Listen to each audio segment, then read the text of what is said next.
Você já pensou por que nem sempre renascemos no mesmo sexo? O Espiritismo nos ensina que o espírito, ele não tem sexo.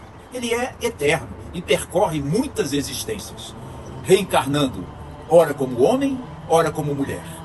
E isso acontece porque, para evoluir, o espírito precisa viver experiências diversas, desenvolver sentimentos diferentes, compreender ângulos distintos da vida. A escolha do corpo não é um acaso. Ela está ligada aos aprendizados que cada espírito precisa realizar. E às vezes o espírito reencarna num corpo masculino, mas ele traz dentro de si memórias afetivas femininas e vice-versa. E isso não é um erro, é um convite. Um convite à reflexão, à responsabilidade, ao aprendizado interior. E é por isso que o espírito precisa dessas duas experiências para crescer em sensibilidade e em razão, em força e ternura, em ação e acolhimento.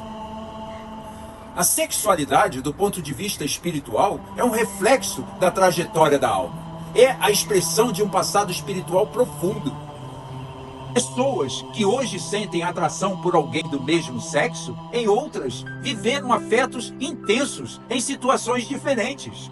E muitas vezes enfrentam agora, no corpo oposto ao que se identificam, os desafios de amadurecer emocionalmente, de reorganizar sentimentos e aprender novas formas de amar.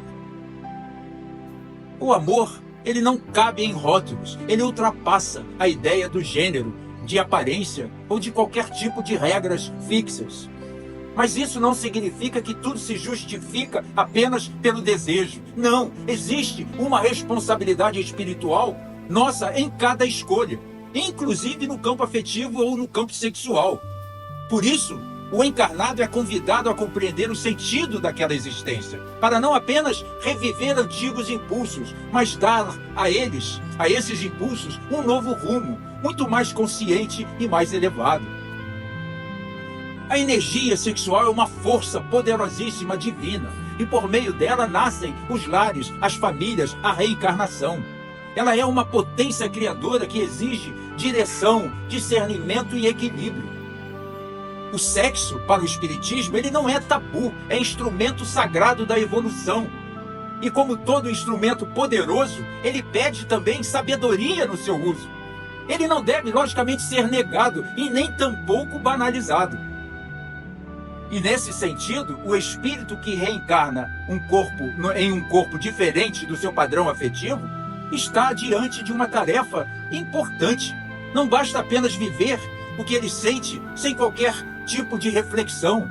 É preciso que ele abra a consciência, é preciso buscar o autoconhecimento e perguntar-se: por que eu estou nesse corpo? O que eu vim aprender? Como eu posso crescer espiritualmente com esta experiência? E o julgamento, ele não é nosso. Não cabe a ninguém apontar ou condenar quem quer que seja. Mas também não se trata de incentivar o espírito a simplesmente seguir os seus impulsos sem pensar. Porque a evolução, ela não exige perfeição, mas ela exige responsabilidade.